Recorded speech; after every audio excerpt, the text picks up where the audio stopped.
이제 요번에 이제 볼 곳은 이제 북조의 실용 기술 발전 관련된 내용을 볼게요. 여기에는 이제 그 하북 지역의 그 농서 관련된 내용인데 이게 제민요수이라는 그 농서죠. 요 많이 들어보셨죠? 이 제민요소는. 예, 요거는 우리나라에도 영향을 줬어요. 예. 그래서 요 관련된 내용을 한번 볼게요. 지금 주요 문헌들이나 민간의 노래 이야기를 채용한 것은 경험 많은 이들에게 물어보고 또 실제로 해부와 효과를 확인한 뒤 농사일부터 음식의 조리법까지 생활에 도움이 되는 것을 모두 기록했다. 아, 그래서 이걸 재민요술이라 이름지어 총 92편 10권의 책으로 엮었다. 그래서 각 권의 첫 머리에는 목록을 두었고 그리고 좀 번잡할지라도 찾아보기 편하게 하기 위한 것이다. 그래서 곡물과 나무의 나 채소의 연매 가운데 중국에 심지 않는 재배법을 몰라 그 이름만 적어두었다. 중국에서 심지 않는 것은 재배법을 몰라서 이제 근데 이때 중국은 그 오늘날 하북 지역을 의미해요. 그 국가에서 중앙에 있는 거, 그 국가 전체에 중앙에 있는 지역이라는 의미죠. 중간에 있는 지역. 그래서 이제 요 내용도 있는데 그 밑에는 뭐 각자 읽어보시고 그러면 밑에 있는 내용을 볼게요. 재민 요소는 이름 그대로 재민, 일반 백성들 생활의 요기나 기술을 수록한 책들이다. 여기에 농업을 비롯해서 축산이나 양어, 그다음 양조, 식품의 조리나 가공 등 다양한 실용적 지식을 담겨 있을 뿐만 아니라 실제 경험에 입각해서 매우 구체적인 설명이 기록되었다. 따라서 이 책을 통해서 당시 과학기술 수준은 물론 민간인의 생활상을 살펴볼 수 있다. 한국지에서 나온 이러한 실험 사족들은 강남 지역 사족들이 문학과 예술 방면에서 이룬 타고난 성과들과 뚜렷이 대비된다. 저자 가사요 역시 6세기 중엽 북조 정권의 지방간 연유한 사실 외에는 걸로 알려진 것은 없었고 그 평범한 가문 출신한 이에다 가문에 출신한 인물이라고 생각된다. 이렇게 했고요. 자, 그다음에 이제 여기 중국의 분열과 고구려의 성장 관련된 내용인데 요거는 이제 뭐 그 당시 556국 시대 때 이제 중국 분열될 때 고구려 그 틈을 가지고 이제 요동이나 뭐 이런 지역에 이제 진출했다. 뭐 관련된 내용인데 요건 뭐 한국사 관련된 내용이니까 건너뛰고 자, 그다음에 서역과 관련된 교류도 있어요. 위진남북주 시대 때 서역 관련된 내용들, 교류 관련된 내용인데 요거는 사료는 각자 읽어보시고 요 내용만 읽어볼게요.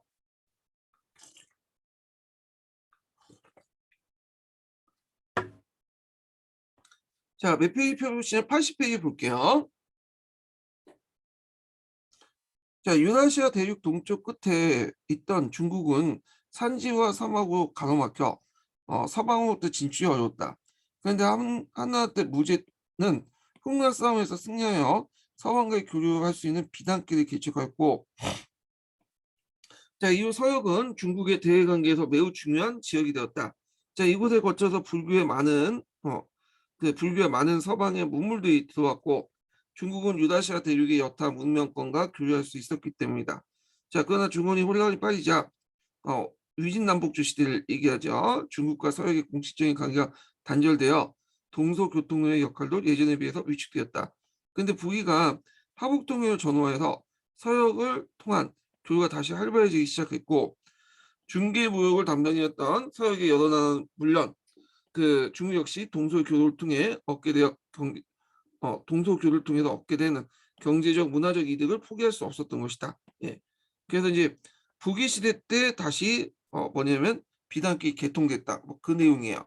자, 그다음에 이제 그 순화와 양제와 관련된 내용이죠. 그 양제는 원래는 이제 강릉 집단에 속하는 사람으로서 오래전에 선비족과 함께 같이 일을 했던 사람이죠. 그 조상 때부터.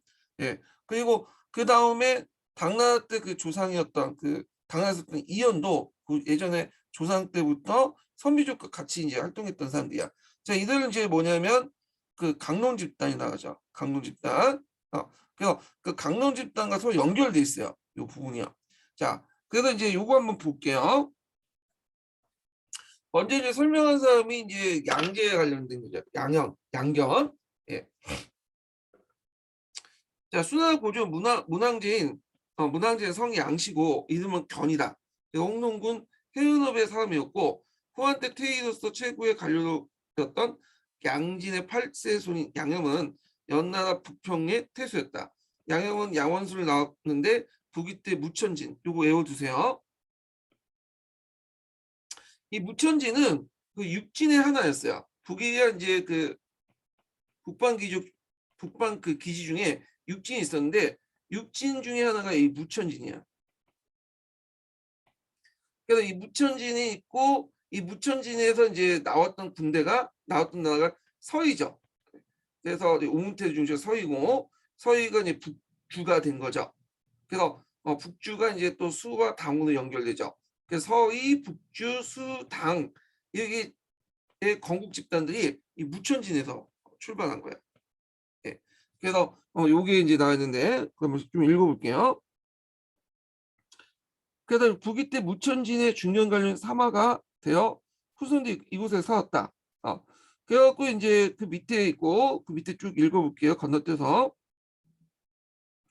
양견의 아버지가 양충이었어요. 양충이었는데 황제의 아버지는 북주의 태조로 충용됐던 의문태에 의병하여 서유를 세웠고 그 다음에 보류라는 새로운 성을 받았으며 요때 이제 볼 수 있는 게 원래는 한족성이었는데 우리가 중국 사람이었죠 원래.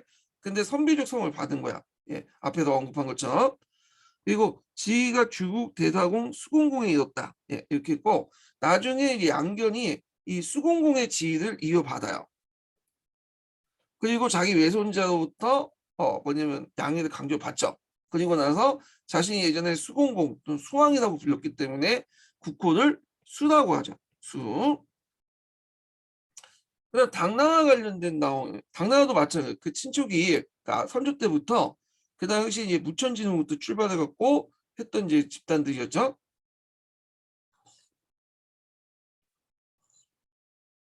그래서 당나라 그 고조인 이연은 그 도코시 지만하고 또 외척하고 연결돼 있는데 이 도코시 지만과 연결돼서 그 당시 수나나 양제와 이종 사촌간이었어요. 예, 같은 이제 집안 출신이었다 보시면 돼요. 그래서 쭉 읽어보면 당나라 고조였던 신유대성 대강 호황제 이렇게 있는데 이거 왜 이렇게 기냐면 이건 조노라고 해갖고 살아있을 때 그 황제들에게 이제 신하들이 황제에게 바치는 조노가 있어요. 예, 조노를 이제 이렇게 적어놓은 거야. 실제 조노는 되게 길어요. 근데 여기에서는 그냥 몇 개만 중요한 것만 적어놓은 거야. 예. 그래서 이제 신유대성 대강 호황제는 성이 이시고 이름은 이연이다. 그의 선조는 농소군 적도연의 사람으로서 서양의 무소왕 이구의 칠세손이다. 그래갖고 이제 선조들 쭉 얘기가 나오죠.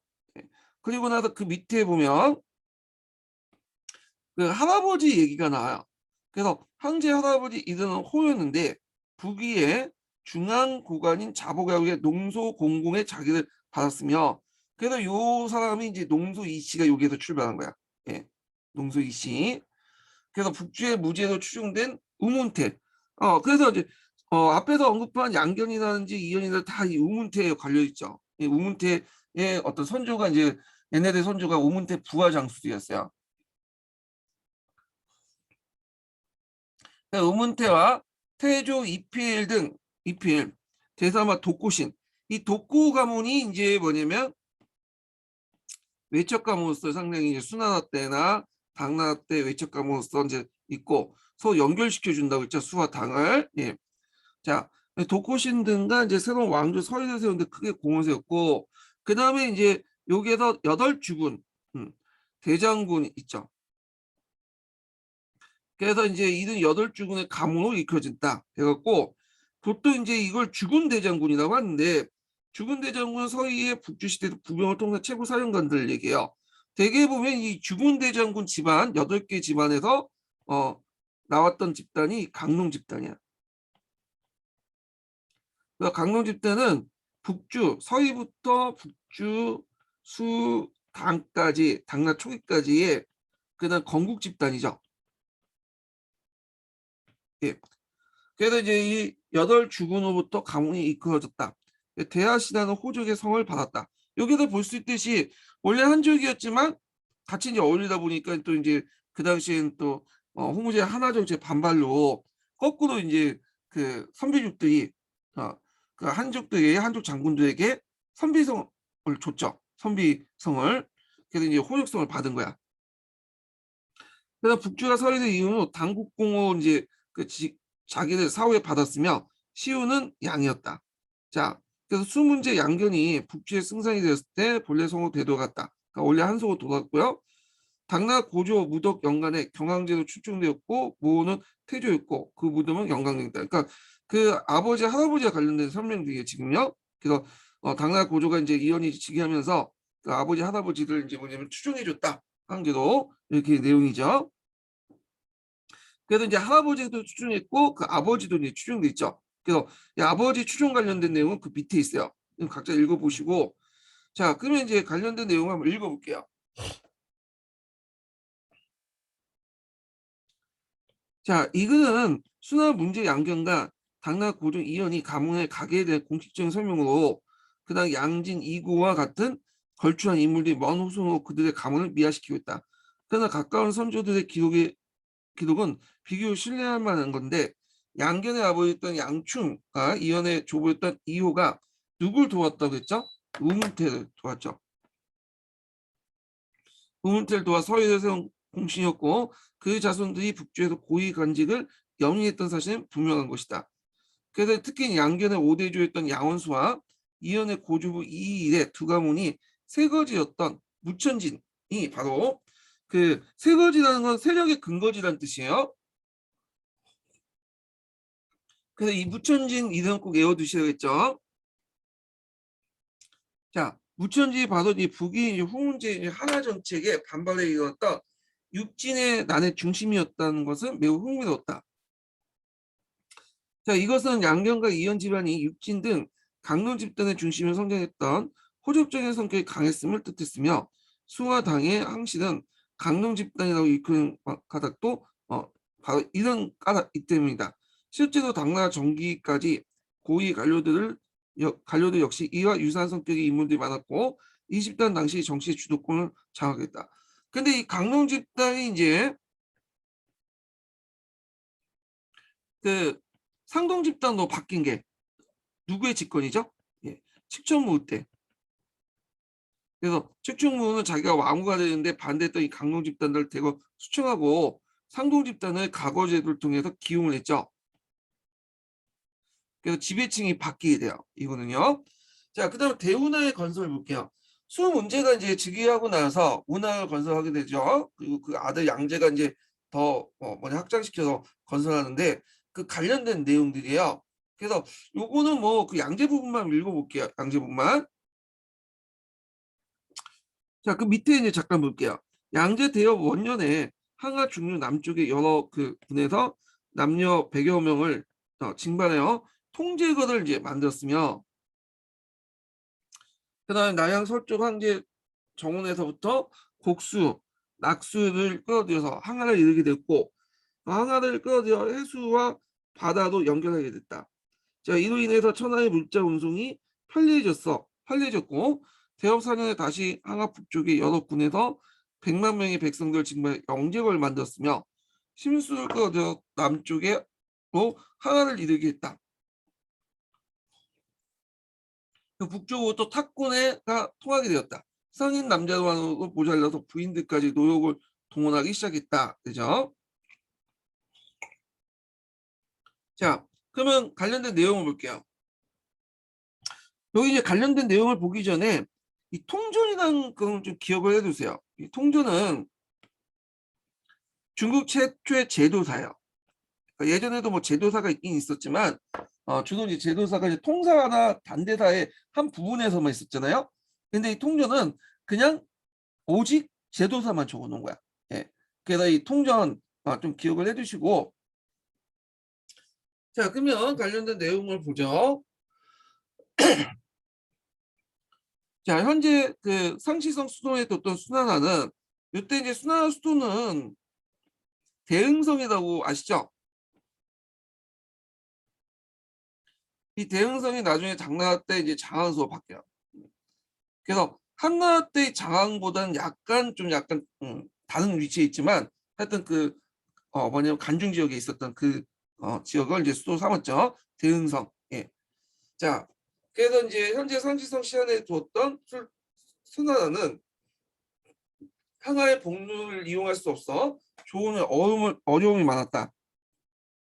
그래서 문제 때 수도 주변에 물길 정비 강통구를 만든 까닭 이 때문이다. 그 뒤 이제 운하의 건설이 계속되었다. 자, 문제가 상영독을 만들어 해수와 장강유역을 정비했고, 양재는 해수와 항아에 있는 통제거, 또 해수와 장강에 있는 항거, 그 다음에 항아 북방 유충지의 탁군에 있는 영재거인데, 탁군은 오늘날 이제 북경이죠.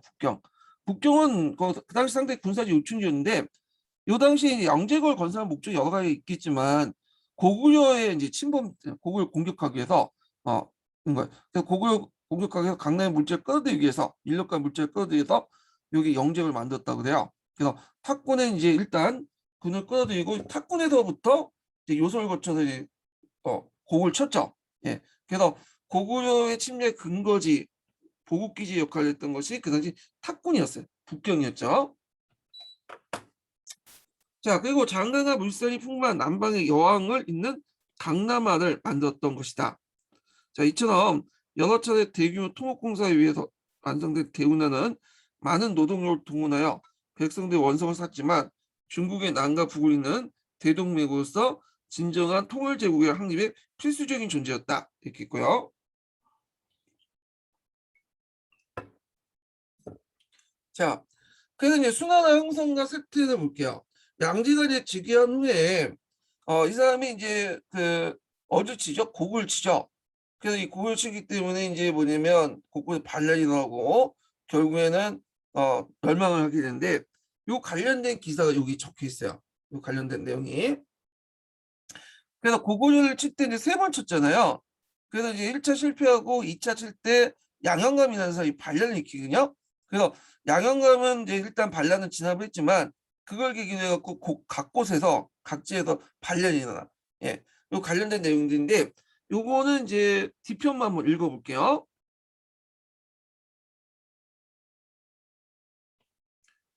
자, 대역 9년에 고구려 공급의 물자 공급에 책임지었던 양형감. 요거 2, 3 외워두셔야겠죠.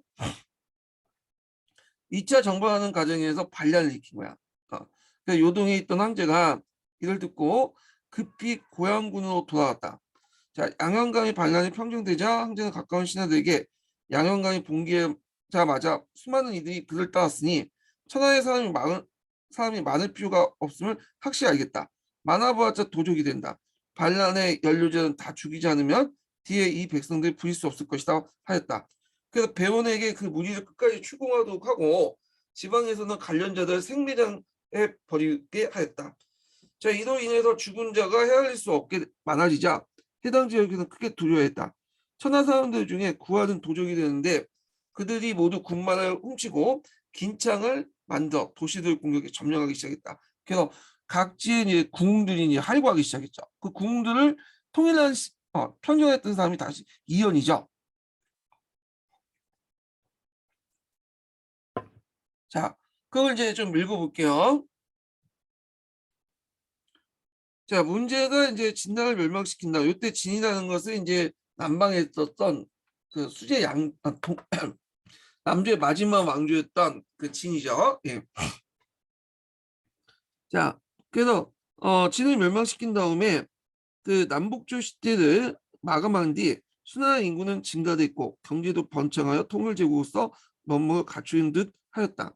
자, 이런 상황에서 양제가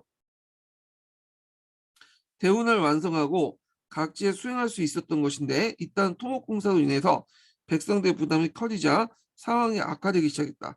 특히 고구려를 정복하는 야욕은 이단 현상을 더욱 가중시켰는데 고구려 공격이 실패하고 자연재해까지 겹치면서 수나라는 급격한 혼란에 빠지게 되었고 백성의 구할이 도적이 되었던 기록을 그대로 믿기는 어렵지만 통일제국 정착이 쉽게 이루어지지 않았음을 분명한 사실이다. 이렇게 있고요.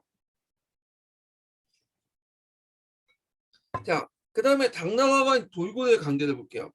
자, 이거는 이제 수나라와 또 연결되는데, 그 당시 위진남북조 시대 때 이제 유연이라는 민족이 있었죠. 6세기 때.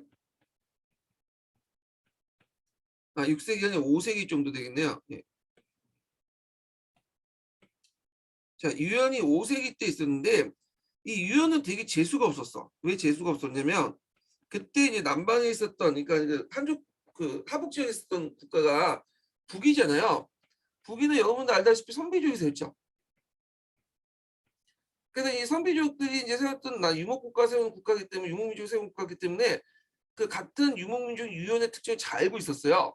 그래서 선비족부터 계속 견제를 받았기 때문에 유연은 그 뭐 돌고리나 그 뒤에 돌고리나 그 예전에 풍로처럼 대제국 건설하지 못했어요. 항상 두들겨 맞고 그랬는데 근데 이제 북위가 망하고 나서 수당이 들어가니까 이 수나 당나라 때 북방에 돌고리나 민족이 등장을 하죠. 돌골은 이제 그 투르크 계통의 민족들인 것 같아요. 돌골 자체가 이제 투르크를 음찬한 거잖아요. 근데 이 돌골 세력들이 되게 강했어. 그 수당 그 전에도 이제 북이 북제 때도 이제 있었는데 얘네들이 강해서 심지어는 그 북이 북제 때는 아니 북이 북제가 아니라 북제 북주 때는 돌골 황제한테 이제 오히려 역으로 중국의 황제가 사신을 받아서 조공을 받고 그건 이제 도교 황제한테 어디 압을 뜨면서 이제 있었고요. 수나 때 이제 세력이 강해지니까 이제 통일되니까 돌골처럼 복속을 했다가 나중에 또 당나라 등장하니까 이제 당나라 초기 때 혼란스럽잖아요. 그러니까 당나라 때는 돌골이 또 공격을 해요. 그래서 이현 때는 상당히 고생을 많았고 그 다음에 그 아들이었던 당태종 때 가서야 이제 돌골의 내번을 틈타 가지고 이제 뭐냐면 다시 돌골 통제하에 뒀죠. 예. 그래서 이런 관계들이 쭉 있는데 자, 그러면 이제 이렇게 한번 내용을 볼게요. 순하공제 원년, 순하공제 의년 원년 6월에 유문정이 당시 태원의 지방장관이었던 그 이현에게 돌골과 친교를 맺어 그 군사와 군마를 병력을 늘릴 걸 권하였다. 자, 이현이 이 경고에 따라서 손수 그 윗사람에게 올리는 형식의 편지 썼는데 당시 이제 그 돌고래 군주가 10필가 아니었어요. 당시 군주의 돌골 군주 시필간이 비군한 말로써 높게 예언해서 보면 그는 이었다. 크게 의병을 일으켜 멀리 있는 주상 수 양제를 받들었고 돌골과 당시 수 문제 개항에 연간 때 하천하고 합니다. 저와 함께 남쪽에 가서 싸우시되 백성들을 괴롭히지 않으시거나 혹은 저와 하친만 하고 가만히 계시다가 전승 후 보왕을 전리품을 받으시거나 가한에게 원하신 대로 하십시오. 좀 비굴하죠. 예. 근데 요 상황이 그때 이제 뭐였냐면 이게 단서가 됐던 것이 이제 이 시기가 순화 공제라는 때야. 순화 공제는 양제가 죽고 나서 이제 잠시 그 허수아비 황제가 있었어요. 그러니까 이때 이제 공제 시기 때는 전국 각지에 할거를 하고 있었거든 궁들이. 그러니까 이제 이현도 막 그 당시 그 무리 중에 하나였고, 그러니까 이현 입장 때는 좀 힘이 약하니까 돌골세력을 끌어들여갖고 그 자기의 이제 정격들 제거시키려고 했겠죠. 반란들을. 진압을 하고 자 그러니까 이 돌곤한테 뭐냐면 이제 좀 약간 굽신거린 거야. 그리고 돌곤은 당연히 이제 얘가 가입이 되고 이어는 을이 되니까 갑질은 했겠죠. 예, 그래서 그 여기 이제 그 밑에 있는 갑질 내용이에요. 예. 그러니까 시필간이 이제 그 편지를 받고는 그 답서를 보냈어요. 내가 수나 군주 양제를 자한다. 만약 그를 맞아오면 반드시 당공 이연을 해치고 나를 칠 것이다. 만약 당공 스스로 천자가 될 수 있다면 나는 한여름의 더위도 마다 않고 병사 말로서 그를 도울 것이다. 그래서 했죠. 같이 이제 너를 도와서 도와주겠다 그 말이야. 예. 그럼 그 당시 이제 예전에 좀 약간 건방지게 얘기하지만 그 양제 때는 시필관이 와가지고 막 굽신거리고 했거든요. 근데 상황이 바뀌었잖아요. 그러니까 이제 시필관 입장에서 이제 자기가 이제 그 군사를 도와줄 수 있으니까 이런 식으로 얘기를 했겠죠. 일종의 갑이 됐으니까. 예. 그래갖고 그 당나라 당나라 이현 때까지는 이제 당나라가 세워지고 이현 때까지는 당과 그 돌고의 관계가 돌고이 상국이었고 당나라가 밑에 있는 그 하국 관계였어요. 예, 약간. 근데 이제 이런 관계가 바뀌게 된 것은 언제 때냐? 당태종 때부터죠. 예. 그래서 이때 이제 당나라 이제 돌고 군주가 신리관이었는데 신리관을 음산에서 격파하고요. 그리고 이제 여러분들 알다시피 이제 청간이라는 칭호를 받게 되죠. 그래서 이제 중국의 항제민수도 유목민족의 어떤 군주 그런 역할을 하게 돼요. 그 관련된 내용을 좀 볼게요. 자, 당나라 태종 정간 4년에 갑신일에 이정이 당시 돌고래 군주였던 신리가은을 음산에서 격파했다. 3월에 무진일에 돌고래 고관이었던 어, 아사나사, 아사나사마를 항제 친위부대의 사령관인 우문후 대장군 삼았고요. 그리고 사방 오랑캐 우두머리들 궁궐에 와서 당해 태종에게 우두머리 궁궐에 와서 당해 태종에게 청칸이 되기로 청하였다. 예. 그래서 이제 그 칸이라는 것은 이제 뭐냐면 북방 유목민주의 군주를 얘기하는데 그 중에 제일 높은 사람이 뭐냐면 청칸이야. 예. 태종은 내가 당대 천자이면서 또 아래 간의 일을 행할 것이다라고 응답하였다. 그러니까 유목군주의 역할과 함께 농경민족도 같이 이제 아우르는 그런 역할을 하겠다는 거죠. 이에 이제 무신하드는 나 사방이 오랑캐들이 모두 만세를 불렀다. 그 다음에 그들이 이제 서북 지역의 유목민 우두머리에게 항제 조소를 보낼 때는 반드시 청칸이라고 칭했다 이렇게 했죠. 근데 이거는 당 고조 때 얘기고 다시 이제 그 측정부가 집권할 때는 또 돌고리 뭐냐면 당나라 그 영향에서 벗어나요. 그래서 나중에는 이제 고종 때 들어와서 측정부 때 들어와서 제2제국을 만들죠. 제2제국 당나라 돌고 제2제국을 만드는데 근데 이 제국도 이제 잠깐 이제 반짝거렸다가 복부하던 위구르족에게 이제 뭐냐면 멸망을 당하죠. 예, 이런 과정이었고요. 자, 그러면 이제 한번 읽어볼게요. 그 밑에 있는 내용. 자, 수나 말기 때 혼란 속에 태원지방이 지켰던 이현은 자립하여 결국 당나라를 건국했다. 근데 초기에 그는 북방의 초원 지역에 강력한 제국을 형성하고 있었던 돌고래 도움을 받기 위해 비굴한 자세를 취할 수밖에 없었고, 자, 이와 같은 유목세계에 대한 중원지배의 열세는 한나라 초기 때 홍로와 관계가 유사했다. 그러나 이후부터 이제 20년이 지난 뒤 당태종은 돌고래를 비롯한 유목민을 복속시키고 청카이라는 지위를 차지했다. 중국의 항자이면서도 동시에 유목민의 최고의 지배자까지 겸하게 된 것이다. 일찍 그 선례를 찾기 힘든 이러한 사항은 혼혈적 성격이 강한 당황시대 특징과 무관하지 않다. 그래서 예전에 동계에 제가 이제 강독할 때 당나라 수나 때가 이제 혼혈적 성격이 강했다고 했잖아요. 그 안에 선비족의 어떤 경향이 많다고 했죠. 그래서 대표적인 게 이제 그 당 고종이 측정무를 이제 받아들이는 과정도 좀 그렇죠. 근데 측정무는 당태종의 어, 첩이었어요. 네, 후궁이었죠. 그래서 자기 입장을 때 어머니뻘이죠. 그래서 중국 정통 왕조에서는 자기 어머니뻘을 후궁을 자기 아버지 후궁을 그 뭐냐 첩을 삼을 수 없어. 자기 어머니 삼는 거잖아요. 근데 유목국가에서는 이 가능해. 유목국가에서는 새로운 칸이 즉위하면 전에 있었던 칸의 그 부인들 있죠. 자기 생물지하고는 다 자기 뭐냐면 후궁을 삼아요. 왜냐하면 생계 보장을 하기 위해서 그런 건데 이런 것들이 영향을 좀 받은 거죠. 예. 그래서 당나라 당시에는 이렇게 그 뭐냐면 유목민족 성격이 좀 강해요. 예. 추천무가 정권을 장악하고 한 것도 뭐 여자가 그 뭐냐면 발언권이 센 유목민족들 어떤 성격도 이제 볼 수가 있고요. 자, 그래서 이 관련된 내용도 이제 기억을 해두시고 자 당태종 시기의 현실 좀 내용을 볼게요. 자, 요거는 이제 뭐와 관련된 내용이냐면 일단 그 사료를 이제 좀 봐야 되겠죠. 일단 이게 출처가 정관종료 직조라는 거야. 자, 그래서 직원 강제인묘인데 정관종료라는 것은 당나라 태종 때 연호가 정관이죠.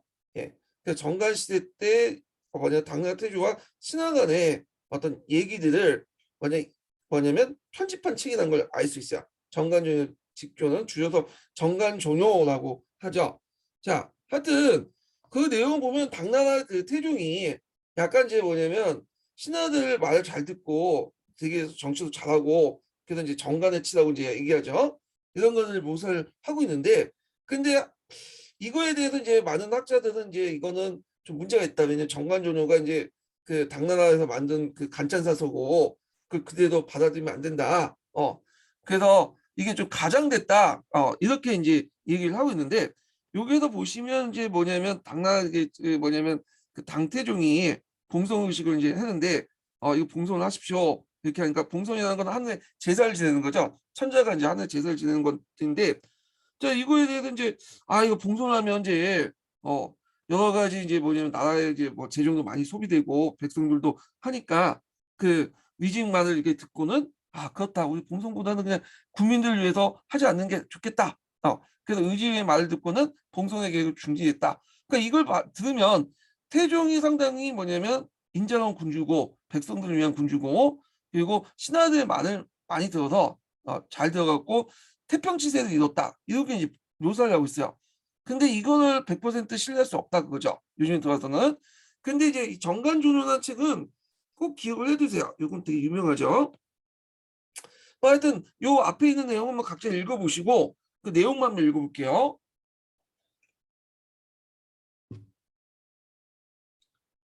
자, 당태종 시기 때 보통 태평성대에 여겨져 당시 연월다 정관치지라고 친송되었다.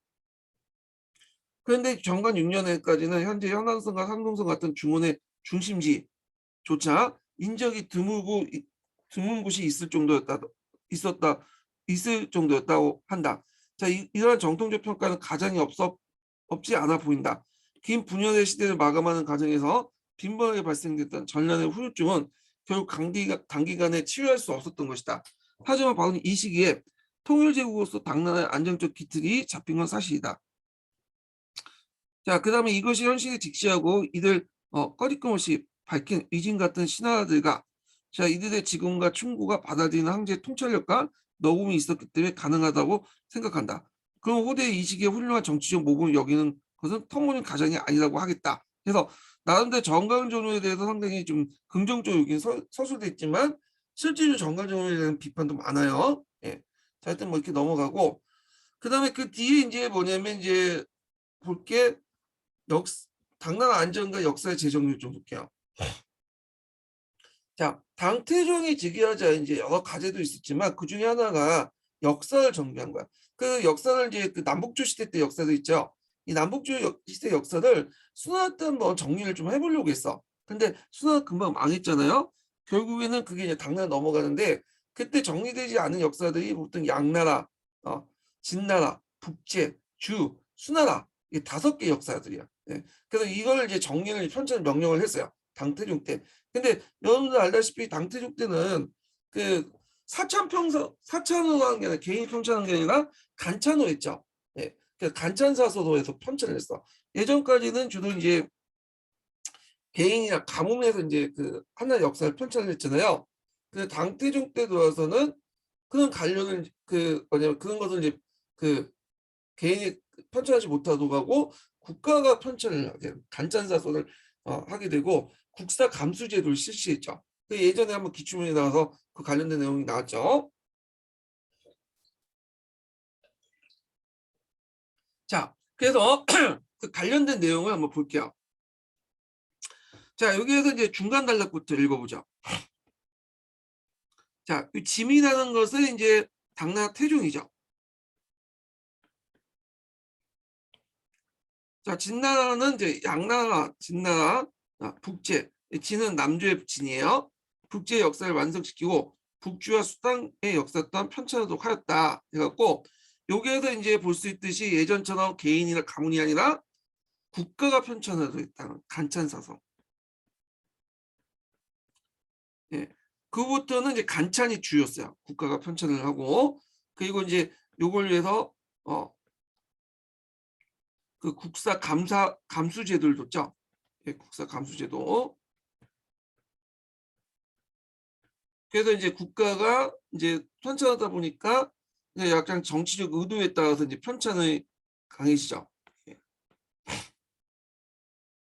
자, 그래서 국사 감수제도를 실시했다.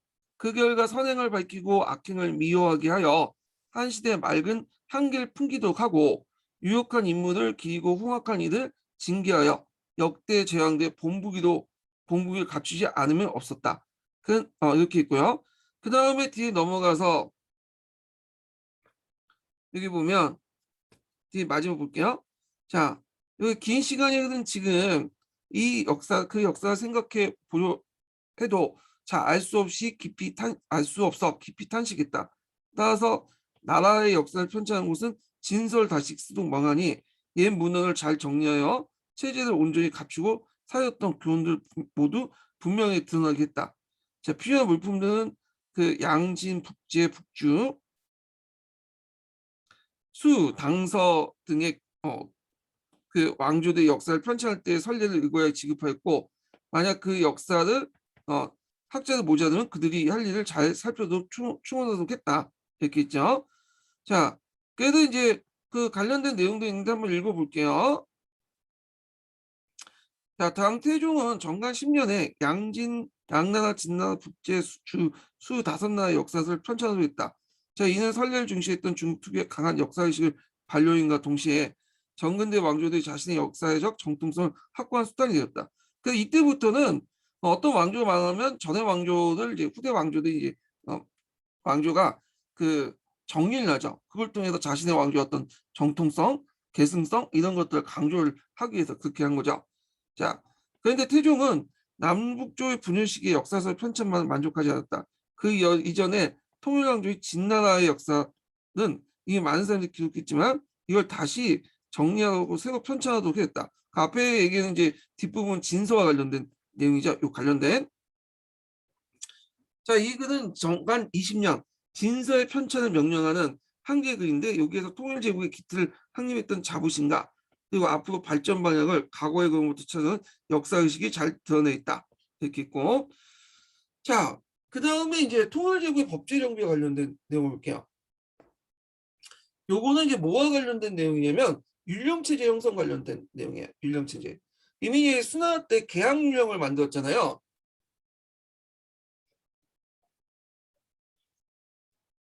그래서 당나라도 이제 수나라에 이제 영향을 받고 이 당륜을 만들었는데, 근데 이제 아쉽게도 이 당나라 그 율령은 지금 남아있지 않아요. 그 원본 자체가. 다만 이제 당나라 율령에 대한 주석서가 있어. 이게 당률 소위라는 건데 이 당률 소위에 있는 내용이 있어요. 예. 그래서 이 당률 소위의 내용을 이제 이인보한 사람이 그 당육존에 적어놨거든요. 발췌해갖고.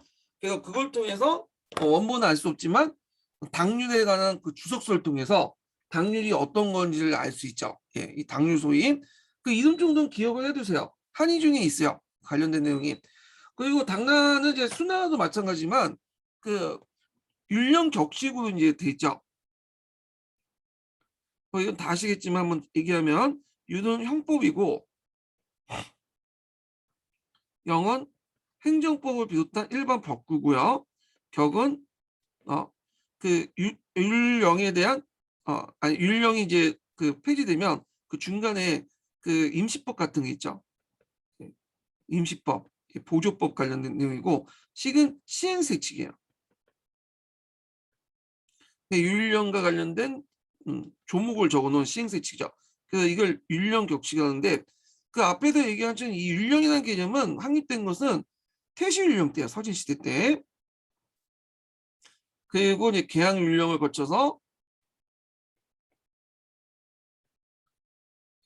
당나라 때 이제 율령이 연결되죠. 이렇게 기억을 해두시면 될 것 같고요. 자, 그래서 이제 그 앞부분 관련된 내용은 율령 격식 관련된 내용은 이제 그 가끔 동아시아 교과서에 실려 있거든요. 그 내용 자체가 너무 많기 때문에 다 읽을 필요는 없을 것 같고 다만 그 기본적 틀 율령 격식 관련된 내용을 좀 기억을 해두시면 될 것 같아요. 그래서 여기 보면 무릇 법령은 네 종류가 있는데 첫째는 율이요, 둘째는 영이요, 셋째는 격이고 넷째는 식이다. 그러면서 이제 율이 뭐고 뭐 영이 뭐고 격이 뭔가 쭉 얘기를 하고 있어요. 이거 각자 보시고. 자, 그럼 밑에 이제 내용을 이제 볼게요. 자, 율령격식이라는 말은 일찍부터 보이는데 이것은 남북조 시대에 거치면서 상호 긴밀하게 연관되어 하나의 법칙을 정책해 나갔다. 당나라는 이러한 제도들을 더욱 정비하여 우리나라를 비롯한 이웃 국가들에게 전해주었다. 현존하는 당률 소위, 그러니까 당률 소위라는 것은 당나라 율법에 대해서 소위 그러니까 주석을 붙였다는 거예요. 그러니까 원전이 아니라 주석뿐이에요. 자, 당일 소유를 통해 당시의 유대 내용을 알 수 있으며 당령의 영향을 받은 일본 고대의 영이 남아있어 그 내용 또한 유추가 가능하다. 실제로 이 율과 영의 세복 항목 명칭을 보더라도 당시의 국가 권력이 중시됐던 걸 중시한 것이 무엇인지 또 그 권력이 어떻게 작동되는지 짐작할 수 있다. 그래서 그 중국 주변 지역의 율령 격식의 도입이 고대 국가 확립과 관련된 중국된 까닭이 때문이다. 그래서 수단 국가는 율령 국가라고 하잖아요. 그래서 율과 영에 명시된 법제에 운영된 국가인데, 그래서 국가 체제가 이제 중국뿐만 아니라 우리나라나 일본에도 영향을 주죠. 고대 국가 형성에 큰 영향을 주잖아요. 자, 이렇게 있고요. 그 당의 군전제를 좀 볼게요. 당의 군전제.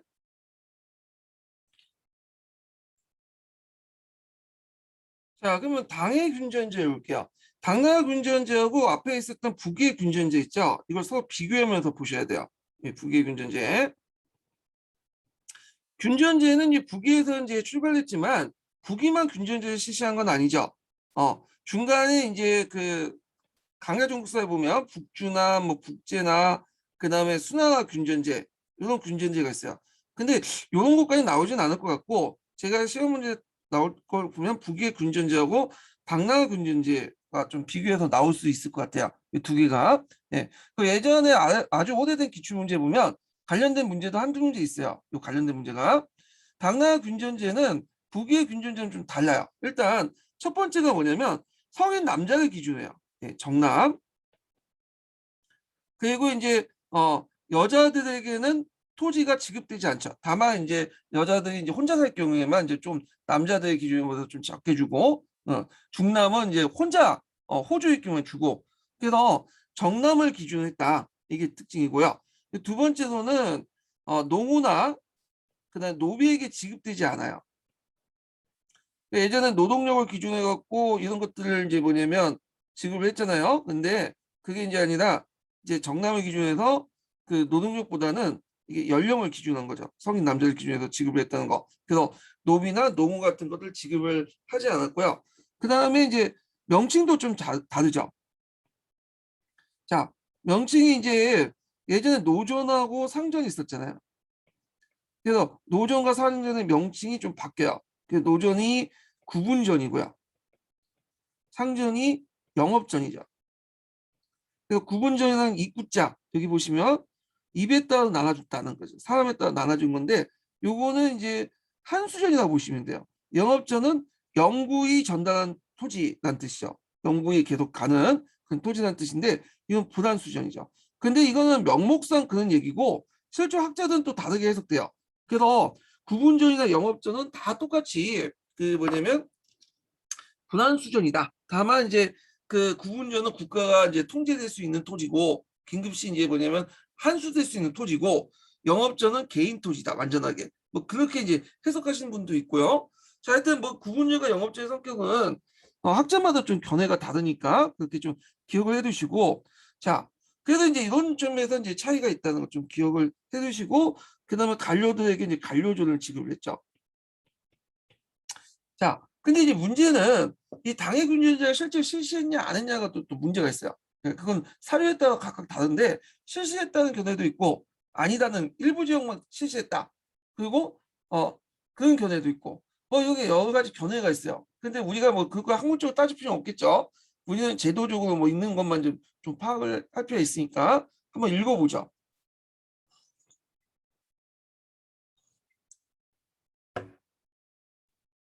자, 무독 전남에게 그래서 이제 당나라 군정제 지급 기준에 제일 중요한 사람이 정남이야. 예. 그래서 정남은 대개 보면 성인 남자들 얘기하고요. 당나라 경우에는 21살 때부터 해서 59세까지 연령을 가리켜줬어요. 그래서 이제 있고 그 이하의 연령은 중남이라고 하죠. 그리고 그 이상의 그 연령은 노남이라고 하고. 그래서 이제 상당히 중요한 뭐냐면 요육이나 조세 자원이었다. 기억을 해두시면 될 것 같아요. 이건 뭐 중국뿐만 아니라 우리나라도 마찬가지예요. 우리나라도. 하여튼 무릇 전남에게 이제 영업전 25와 구분전 80물을 지급했다. 그런데 중남이라도 그러니까 이제 21살 이하라도 18세 이상이면 정당과 동일하게 지급한다. 그러니까 노남, 늙은 사람과 독재가 폐질. 독재가 폐질은 이제 어떤 사람들이냐면 장애자라고 좀 보시면 돼요. 예. 자, 이들은 이제 노동력 상실됐잖아요. 그러면 사회에서 좀 뭐냐면 보조를 해줘야 되겠죠. 그다음에 구분전 40물 지급하고 남편과 사별하거나 이혼한 부인들에게는 먹고 살기 위해서 구분전 30물 지급했다. 자, 그래서 이제 이 구분전과 이제 영업전 관련된 내용들 이제 지급 기준을 얘기했고요. 그 밑에 보면 자, 그 구분전 계속 얘기했어요. 무역 구분전을 지급할 경우 해외 권력 견적하는 토지는 배도 지급한다. 여기에도 볼 수 있듯이 후경지도 같이 지급한다라는 걸 볼 수 있죠. 그 영업전 같은 경우에는 이제 모든 자손들에게 상속되며 이것은 국가에 반환시키거나 주는 범위 내에 들어가지 않는다. 그래서 여기에서 볼 수 있을 때 불안수전이다. 이렇게 볼 수 있어요. 법제적. 그럼 거꾸로 구분전은 뭐죠? 한수전이죠. 한수전. 자, 만약 자손이 모든 간직이나 자기를 박탈당하는 큰 죄를 범할 경우에도 선조로부터 상속받는 영업전은 회수되지 않는다. 있고요. 그 다음에 여기 이제 원택지가 있어요. 원택지는 중에 텃밭이라고 보시면 돼요. 예, 원택지는. 그래서 이거는 그 북위의 군전제수도 보이죠. 그래서 이제 텃밭을 지급했고 관련된 내용도 있고요.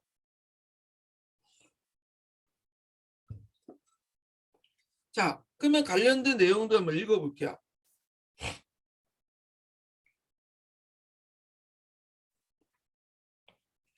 자, 당나라에 시행된 군주제 실상은 최근에 발견된 자료를 통해서 더욱 분명해졌다.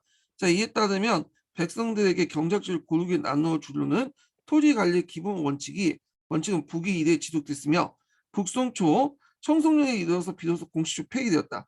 물론 토지의 구분 방식은 세세한 구정의 시기에 따라 다른데 특히 토지의 지급 대상은 남성을 중심으로 바뀐다는 점이 주목된 것이 사실이었다. 또 북위와 당나라 군정을 비교할 때 소에 대한 토지 지급이 규정이 없어졌고 소라는 것은 이제 그 되게 그 연령보다 나이대는 어느 때 앞에다 있는 정남이 있고 그 밑에 중남이 있다 그랬죠. 예. 그래서 중남은 16세에서 20세까지야. 그리고 소라는 거는 향과 소가 있는데 이 향과 소는 거의 어린애라고 보시면 돼요.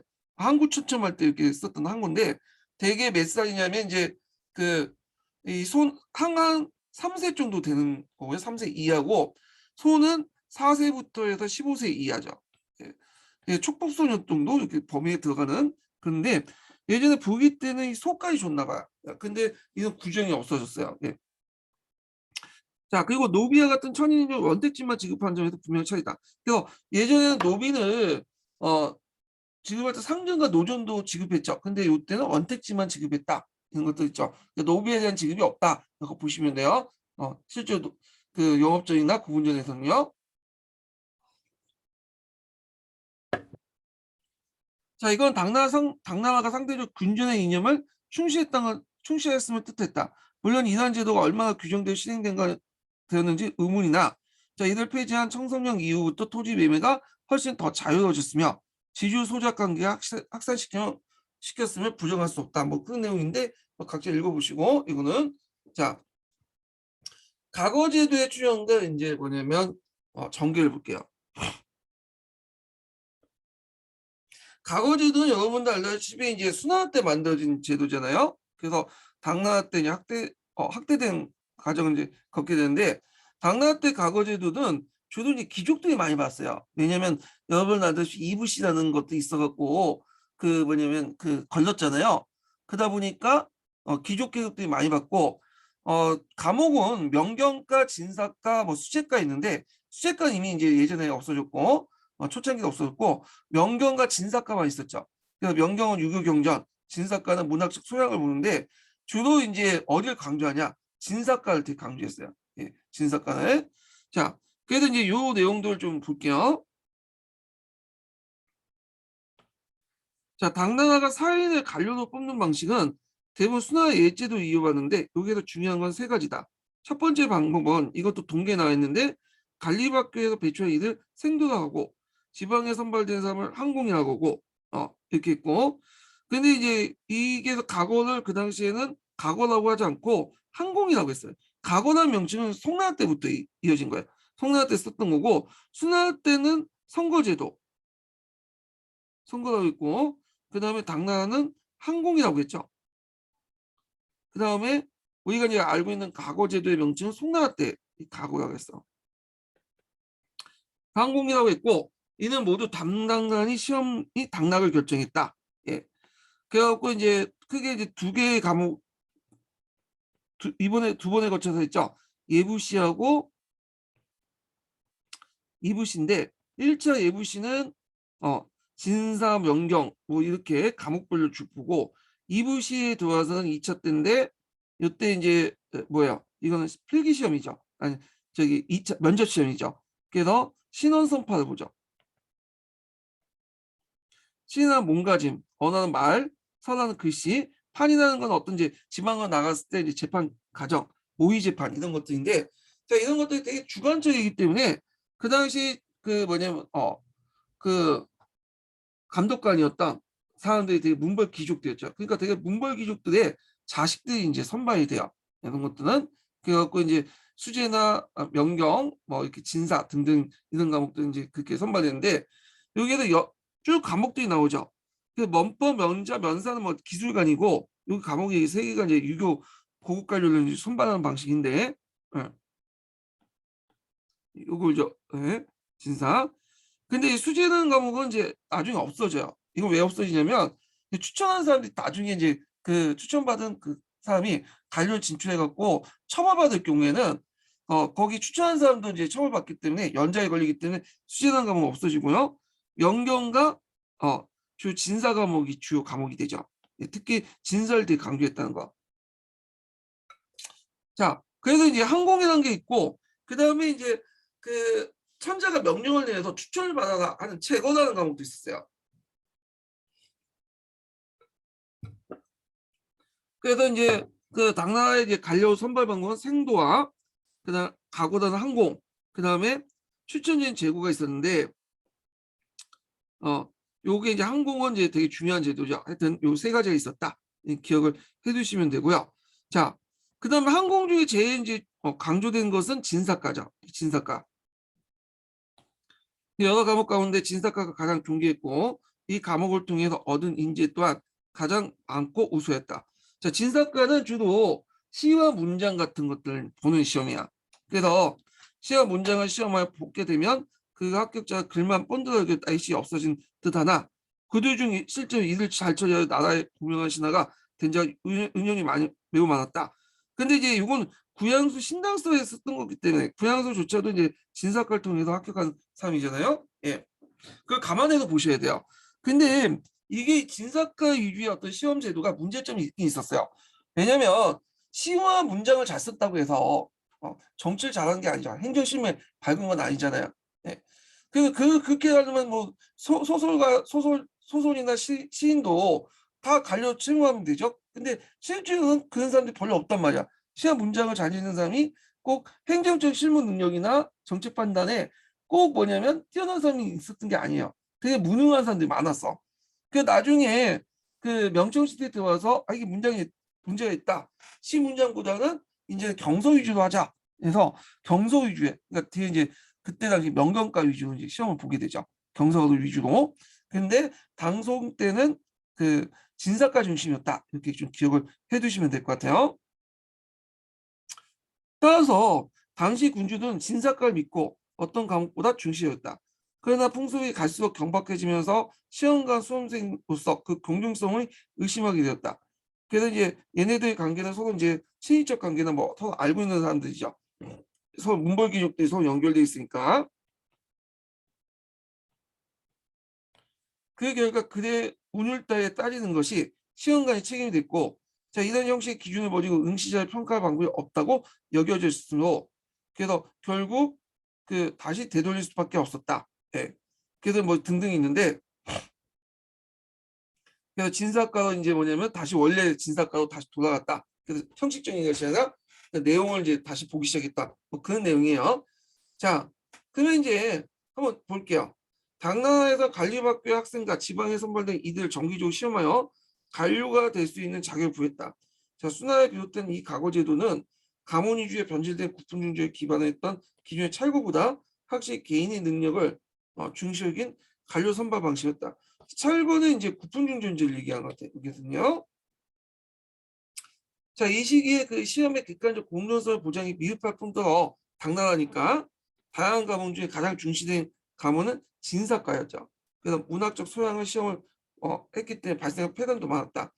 그러나 이제 필답 시험이 관료 선발의 중요한 자리를 차지하면서 중국이 동일한 시기에 어떤 지역보다 능력에 따른 계층 이동 가능성이 높인 열린 사회를 만든 것은 분명했다. 그래서 시험을 통해서 관료를 선발한다는 방식은 중국에서 처음 했던 거예요. 그 다음에 유럽이라는 다른 나라는 없었어. 대개 관료들은 대부분 세습직이었죠. 세습직. 자, 그 다음에 무주혁명과 그 정치 볼게요. 무주혁명은 축전태후하고 관련된 거야.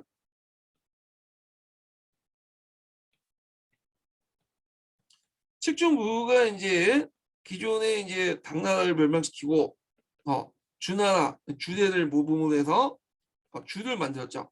예, 주를 새로 만들었잖아요. 그래서 이걸 이제 그 후대학자들이 앞에 있는 여러 주나라 구분하기 위해서 문화나 추측무가 세웠다고 해서 무주라고 하잖아요. 그러니까 측정대우가 이제 황제가 될 때 이 사람은 이제 기존에 자신을 반대했던 강릉 집단을 쳐내고 가거제도를 실시했어요. 그래서 상동 집단을 적극적으로 등용을 했잖아요. 그래서 이때부터 이제 지배계층이 바뀌게 되는데 이 관련된 내용이에요. 한번 읽어볼게요. 자, 옛날 그 측천태후가 황제가 되시어 정사를 보실 때 인심을 모으기 위해서 재능 있는 인물의 기용을 특별히 힘쓰셨습니다. 그 아래 인재의 추천을 맡기시고 그들이 끊어진 문을 넓혀셔서 발탁을 쓸 때 의심하지 않으시고 인재를 구하시는데 찾는데 게으르지 않으셨습니다. 따라서 사람들이 재능 있는 사인들을 청구할 뿐만 아니라 자, 요 재능 있는 사인들은 주로 이제 상동에 있는 사람들 있죠. 상동 귀족들. 자신의 재주를 내세우면서 응시할 수 있었습니다. 그러니까 청구도 하고 응시할 수 있었다는 것은 과거 제도를 이제 적극적으로 시행했다는 걸 볼 수가 있죠. 자, 이렇게 청구된 자는 반드시 등용하고 응시된 자는 바로 시험 보게 보았으니 사인들이 너무 쉽게 선발하여 생긴 패는 어찌 없었겠습니까? 그러나 이 평가의 책임을 엄격히 물어 그 결과에 따라 즉시 처리했으므로 어리석은 자는 바로 쫓겨나고 재능 있는 자는 곧 지위가 올라 큰 문제가 안 되었습니다. 자, 그러므로 당시에는 사람을 제대로 알아보고 기용하는 지혜가 친송되었고 후대에 때 발달된 많은 훌륭한 사인들을 등용하여 큰 도움을 받았습니다. 이렇게 있죠. 자, 그 내용을 볼게요. 자, 무춘추는 항거되었을 때 병약한 고종을 대신해서 정사를 관여했으며 이후 고종이 뒤이어 자신의 두 아들에게도 만족하지 못하고 이때 이제 고종이 죽자 이제 그 아들들 그러니까 이제 수충무 아들이죠. 예. 중종이 먼저 왕위에 오른 다음에 예종이 이제 근데 중종도 폐위시키고 예종도 폐위시켜갖고 자기가 이제 뭐냐면 황제가 됐다. 황제가 돼서 추천무가 이제 황제가 됐죠. 예. 그 이제 쿠데타가 일어나서 다시 중종이 됐다. 중종은 자기 부인에게 죽고요. 위씨에게 죽고 예종이 이제 지겠는데 예종이 이제 그 아들 중에 한 명이 이제 누구냐면 현종이죠. 현종이 위씨를 죽이고 안락공주를 죽이고 아버지를 세운 다음에 뭐냐면 잠시 이제 놔뒀다가 자기가 이제 양위를 박아서 현종이 됐죠. 예. 하여튼 자신의 두 아들에게 만족하지 못하고 결국 스스로 주나라를 세우고 황제가 되었다. 자, 이걸 무주혁명이라고 하는데 자, 이 무주혁명에 대한 정통적 평가는 매우 부정적이었다. 그러나 이러한 악평은 왕조 찬탈이라는 명분의 문제와 여자 황제에 대한 남성 제사의 편견이 탓이 크다. 사실 그녀의 치세는 비교적 안정됐을 뿐만 아니라 자, 이 시기 때 등용된 인재들은 후대의 병영에 중요한 역할을 했기 때문이다. 무춘추는 과거제도를 적극적으로 이용해서 강릉 집단이 독점했던 당나라 초기의 조정에 새로운 활력을 불어넣었다. 그래서 원래 이제 건국하고 나서 건국을 같이 했던 건국 집단들 그 당시 그 사람들은 대규모 수청을 해요. 예, 이거는 뭐 역대 왕조의 특징인데 근데 당태종 때까지 그런 작업을 못했어. 그걸 누가 대신해 준 거야?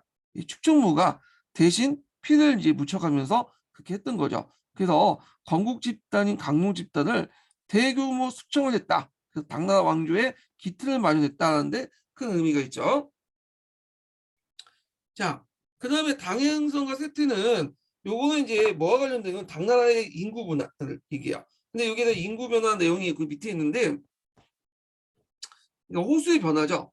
근데 이 호수의 변화를 좀 알아둘 게 뭐냐면 이건 자연적 인구 증가를 그대로 반영하지 못한다는 거야. 사회적 요인이 더 커요. 그래서 국가 권력이 강할 때는 호수가 증가되고요. 국가 권력이 약할 때는 호수가 파악된 호수가 적어질 수밖에 없죠. 되게 전란시 같은 경우에는 국가의 어떤 국가 파악할 수 있는 호수가 적잖아요. 그래서 그걸 볼 수 있는 게 750년에 760년 팍 떨어지죠. 요 기간 동안 뭐가 있었어요? 우리가 알고 있듯이 예, 안사의 난이 있었어.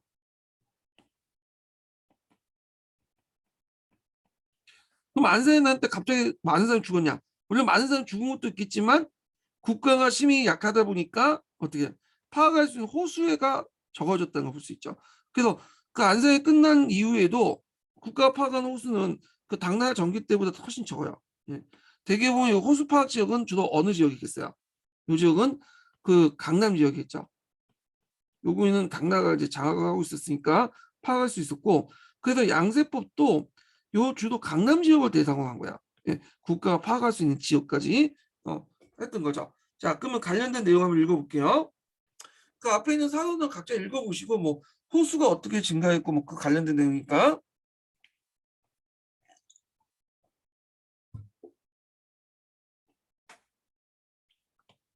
자, 정근대 시대 중국의 호수는 대부분 국가의 세역 관련된 기록에 의거한 것이다.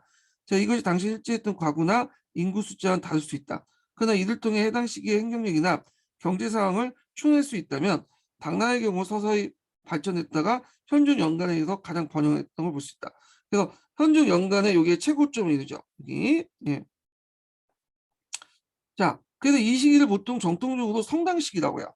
그래서 당나라 문화가 제일 발달됐던 시기가 성당이거든요. 그래서 보통 당나라 문화를 기준을 얘기할 때 네 식으로 구분하죠. 초당, 성당, 중당, 안당. 여기를 이제 이렇게 문화적 어떤 그 당나라 문화의 어떤 문화사 구분해서 이렇게 나누는데 그 중에 문화가 제일 발달된 성당이야. 그래서 우리가 알고 있는 이백이라든지 두부라든지 이런 사람들이 여기 출신이죠. 당나라 현종 때를 얘기하는데 그래서 당나라 현종 때 이제 개원하고 첨부 두 개의 연호를 썼어요. 첨부 연호는 이제 당나라 후기 때 연호야. 그러니까 현종 후기 때 연호죠. 그런데 1914년 11월에 이 안력사의 반란 후에 그 호구수가 급감하게 됐다. 그 뒤 조금씩 증가하긴 했으나 당나라 말기에 이르러선 그 숫자는 성당 때 반 정도에 불과했다. 따라서 당나라 때는 8세기 전반기 때 전성기 지나 쇠퇴의 기대에 들어섰는데 그럼에도 불구하고 이 왕조가 150년 동안 지속된 것을 더 주목할 만한 형상이다. 그 이유가 뭐냐면 안사의 난 이후에도 계속 유지됐던 것이 강남 지역을 장악했기 때문이죠. 그래서 강남 지역은 당나라 후기 때 들어가면 인구나 생산력에서 강북을 능가하게 돼요. 예, 이 강남 지역의 생산력이. 근데 항소의 난 이후부터는 강남 지역이 상실되잖아요. 그러니까 강남 지역 상실되면서 이제 자연스럽게 당나라도 망할 수밖에 없겠죠. 경제 기반이 없어지니까. 자, 그 다음에 뒤에 넘어가서 이 안사의 난과 당나라 위기와 관련된 내용 볼게요. 자, 뭐 안사의 난은 다 아실 테니까 이제 설명을 좀 안 해드릴게요. 이건 다니까. 자, 요거 관련된 사료가 예전에 기출문에 나왔어요.